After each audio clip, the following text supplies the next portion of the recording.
ये आकाशवाणी रायपुर है। छत्तीसगढ़ी समाचार बुलेटिन के संग अनुरिमा शर्मा के जय जोहार। अब सुनो आज के प्रमुख समाचार। आकाशवाणी ले मन की बात कार्यक्रम में प्रधानमंत्री नरेंद्र मोदी हकीन कि 21वीं सदी के भारत में विज्ञान हा नवा ऊर्जा के संग आगू बढ़त है। संगे स्वच्छता के क्षेत्र में बिलासपुर जिला के बिल्हा नगर पंचायत जगह के घलो करीन जिकर।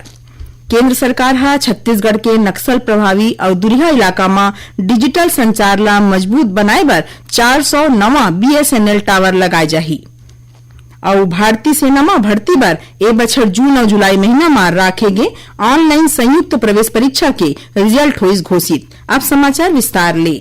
प्रधानमंत्री नरेंद्र मोदी हा कहे हैं कि 21वीं सदी के भारत में विज्ञान हा नवा ऊर्जा के संग आगू बढ़त है। आज आकाशवाणी ले मन की बात कार्यक्रम में ओमन कहेन कि अंतरिक्ष ले शुभांशु शुक्ला के सुरक्षित वापसी ले देश हा गर्व ले भर गे है। ओमन यहू कहेन कि लइका मन में नवाचार ला बढ़ावा देबर शुरू करेगे इंस्पायर मानक अभियान के तहत हर स्कूल ले 5 झिन लइका चुने जात है और हर एक लइका एक ठिन नवा आइडिया लेके आथे। श्री मोदी हा खुशियारी देखावत कहेन कि अब तक ले लाखों लइका ये अभियान ले जुड़े हमें। प्रधानमंत्री हा बताइन कि स्वच्छ भारत मिशन हा अब एक ठिन जन आंदोलन बन गए है। ए बछर के स्वच्छ सर्वेक्षण में 4,500 ले ज्यादा शहर और कस्बा जुड़े है। मन की बात कार्यक्रम में प्रधानमंत्री हा छत्तीसगढ़ के बिलासपुर जिला के बिल्हा नगर पंचायत जगह के घलो जिक्र करीन और स्वच्छता क्षेत्र में सुघर काम करैया यहाँ के माई लोगिन मन के बड़े करीन। श्री नरेंद्र मोदी हा हरियाली तीज के मौका में देशवासी मन ला शुभकामना दिन। ओमन यहू कहिन कि अवैया नाग पंचमी, राखी और आठे तिहार यानी जन्माष्टमी हा हमर मन के भावना ले जुड़े है। प्रधानमंत्री हा देशवासी मन ला ए पावन पर्व के शुभकामना घलो दिन। प्रधानमंत्री नरेंद्र मोदी के मन की बात कार्यक्रम ला आज मुख्यमंत्री के रायपुर स्थित निवास में घलो सुने गिस। ए मौका में मुख्यमंत्री विष्णुदेव साय हा कहिन कि प्रधानमंत्री हा मन की बात कार्यक्रम में बिल्हा के उल्लेख करत छत्तीसगढ़ के रहिया मन के गौरव बढ़ाइन है। ओमन कहिन कि ए बछर छत्तीसगढ़ हा स्वच्छता क्षेत्र में सुघर प्रदर्शन करे है। राष्ट्रपति द्रौपदी मुर्मू डहार ले 60 ठिन शहर ला सम्मानित करे गे है। श्री साय हा कहिन कि प्रधानमंत्री के मार्गदर्शन में राज्य सरकार हा स्वच्छ भारत मिशन ला जन जन तक पठोए के संगे मातृशक्ति ला सक्षम और सशक्त बनाए बर संकल्पित है। उन्हें केंद्रीय आवासन और शहरी कार्य राज्य मंत्री तोखन साहू हा राजस्थान के सीकर स्थित भाजपा जिला कार्यालय में मन की बात कार्यक्रम ला सुनिन। ओमन कहिन कि ए हा सिर्फ गोड़ बात नहीं है बलुक संकल्प के श्रृंखला हरे। केंद्र सरकार हा छत्तीसगढ़ के नक्सल प्रभावित और दुरिहा इलाका में डिजिटल संचार ला मजबूत बनाए बर 400 नवा BSNL टावर लगाए के योजना पर काम करत है। ये जानकारी केंद्रीय ग्रामीण विकास और दूरसंचार राज्य मंत्री डॉक्टर पेम्मा सानी चंद्रशेखर हा आज रायपुर में दिन। ओमन बताइन कि ए टावर के लगाए ले सुरक्षा बल और वन विभाग ले मंजूरी मिले बाद क्रमवार कार्रवाई करे जाही। एखर पहले डॉक्टर चंद्रशेखर हा रायपुर में अधिकारी मन के उच्च स्तरीय समीक्षा बैठक लीन। बैठका में ग्रामीण विकास, डाक, दूरसंचार और भारत संचार निगम लिमिटेड BSNL के बड़का अधिकारी मन भाग लीन। ए दौरान केंद्रीय राज्य मंत्री हा प्रधानमंत्री आवास योजना, ग्रामीण और प्रधानमंत्री ग्राम सड़क योजना असन योजना मन के क्रियान्वयन पर संतोष जताइन। डॉक्टर चंद्रशेखर हा बताइन कि नक्सल प्रभावित क्षेत्र मन में विकास काम ला मिशन मोड में लागू करे जात है। उन्हें केंद्रीय संचार राज्य मंत्री है आज मुख्यमंत्री विष्णुदेव साय ले रायपुर स्थित उखर निवास कार्यालय में मुलाकात करीन। ए दौरान दोनों नेता मन के बीच ग्रामीण विकास, केंद्र और राज्य सरकार के योजना मन के सुघर ढंग ले समन्वय ले क्रियान्वयन, आदिवासी इलाका मन में मजबूत संचार सुविधा और माओवाद प्रभावित क्षेत्र मन में चलत विकास काम ला लेके विस्तार ले चर्चा हुईस। भारतीय सेना में भर्ती बारे बछर जून और जुलाई महीना में राखे गे ऑनलाइन संयुक्त प्रवेश परीक्षा के रिजल्ट निकल गए है। सफल उम्मीदवार मन ला सूचना भारतीय सेना की आधिकारिक वेबसाइट में जारी कर दे गए है। उम्मीदवार परीक्षा परिणाम ले संबंधित कोनो भी जानकारी या स्पष्टीकरण बर सेना भर्ती कार्यालय नवा रायपुर ले संपर्क कर सकत हैं। छत्तीसगढ़ी समाचार बुलेटिन आप मन आकाशवाणी रायपुर ले सुनत हव। छत्तीसगढ़ के खबर ले है आपकी वास्ता और खबर के विश्वसनीयता ले है हमार वास्ता। आकाशवाणी समाचार रायपुर के प्रादेशिक समाचार बुलेटिन के संगे संग हमार समसामयिक कार्यक्रम आप रेडियो के संग अपन मोबाइल में घलो सुन सकत हो। आकाशवाणी समाचार फेसबुक, ट्विटर और यूट्यूब में घलो हावय। हमार फेसबुक पेज हरे Chhattisgarh news on AIR, Twitter handle CGAIR news और हमार यूट्यूब चैनल हरे छत्तीसगढ़ AIR न्यूज। तो अब रेडियो के संगे संग आपके मोबाइल के माध्यम ले हम आप तक पहुंचत हन। छत्तीसगढ़ के हर खबर पर सुनत रहो आकाशवाणी समाचार। अब आगू बढ़बो बाँचे समाचार डहार।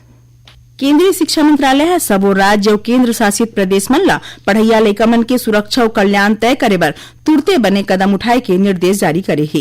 एमा राष्ट्रीय सुरक्षा संहिता मुताबिक स्कूल और पढ़इया लइका मन ले जुड़े सहूलियत के अनिवार्य रूप ले सुरक्षा ऑडिट, इमरजेंसी तैयारी में कर्मचारी और लइका मन बर ट्रेनिंग और परामर्श शामिल है। मंत्रालय हा शिक्षा विभाग, स्कूल बोर्ड और एखर ले जुड़े प्राधिकरण मन ले आग्रह करे हे कि बताए गए उपाय मन ला लागू करे में देरी झन करें और एखर बर तुरते कार्रवाई करें।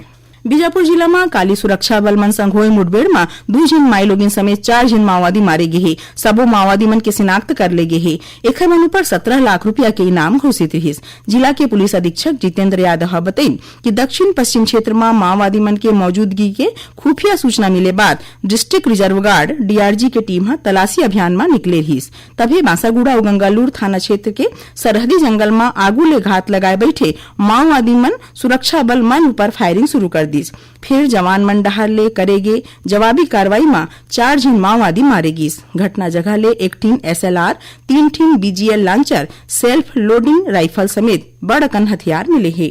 उती दंतेवाड़ा जिला के मालेवाही थाना क्षेत्र ले सुरक्षा बल की टीम गांव कहचेनार सोच तलाशी अभियान में निकले रहिस। तभी जवान मन माओवादी मन डहार ले बनाए गे 3 ठीक स्मारक ला ध्वस्त कर दे हैं। राज्य GST विभाग रायगढ़ स्थित मेसर्स श्याम सर्जिकल ऊपर कार्रवाई करत शुरुआती जांच में पाछू 4-5 बछर में करीबन 48 करोड़ रुपया के जिनिस ला 4 ले 5 गुना ज्यादा रेट में सप्लाई करके और 400 ले 500% के फायदा ले है और 400 ले 500% के फायदा ले है। ये लाभ लुकाए और GST देनदारी ले बाँचे बर फर्म के निदेशक अपन परिवार वाले मन के नाव में 3 ठीन आने फर्म बना के आपसे में खरीदी बिक्री दिखा दिस। मुख्यमंत्री विष्णुदेव साहा के हे कि राज्य सरकार सरकारी पैसा और जन स्वास्थ्य ले जुड़े सेवा मन में कोनो भी तरह के भ्रष्टाचार ला नहीं बर्दाश्त करही। ए तरह की धोखाधड़ी न केवल आर्थिक अपराध है भलुक जनहित संग विश्वासघात घलो है। प्रदेश में पाछू 3 दिन ले चलत होवत सल्लग बरसा ले नदियां नरवा उफनावत है जेखर ले जनजीवन ऊपर भारी असर पड़े है।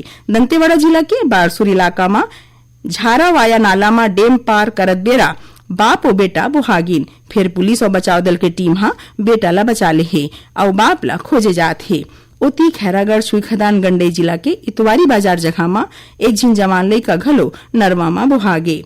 उन्हें गौरेला पेंड्रा मरवाही जिला में सल्लग बरसा ले गुजरा भेड़मा नाला समेत बड़कन पुल पुलिया में पानी खतरा के चिन्ह ले ऊपर बुहावत है। छत्तीसगढ़ समेत देश भर में आज feet India Sunday on cycle के आयोजन करेगी जेकर उद्देश्य लोगन मन ला फिटनेस सोच जागरूक करना और पर्यावरण बचाए के आरो देना रहिस। दुर्ग जिला के भिलाई में केंद्रीय औद्योगिक सुरक्षा बर CISF भिलाई यूनिट के उप महानिरीक्षक नागेंद्र नाथ त्रिपाठी 5 किलोमीटर साइकिल चला के अभियान के अगुवाई करीन। यहाँ ये बता दन कि कार्यक्रम प्रधानमंत्री नरेंद्र मोदी डहार ले शुरू करेगे फिट इंडिया मूवमेंट के हिस्सा हरे। आखिर में प्रमुख समाचार एक घाव फिर आकाशवाणी ले मन की बात कार्यक्रम में प्रधानमंत्री नरेंद्र मोदी कहिन कि 21वीं सदी के भारत में विज्ञान नवा ऊर्जा के संग आगू बढ़त है। संगे स्वच्छता के क्षेत्र में बिलासपुर जिला के बिल्हा नगर पंचायत जगह के घलो करीन जिक्र। केंद्र सरकार छत्तीसगढ़ के नक्सल प्रभावित और दुरिहा इलाका में डिजिटल संचार ला मजबूत बनाए बर 400 नवा BSNL टावर लगाए जाही और भारतीय सेना में भर्ती बर ए बछर जून और जुलाई महीना में राखेगे ऑनलाइन संयुक्त प्रवेश परीक्षा के रिजल्ट होइस घोषित। एकरे संग छत्तीसगढ़ी समाचार बुलेटिन इहे सिरावत है। जय जोहार।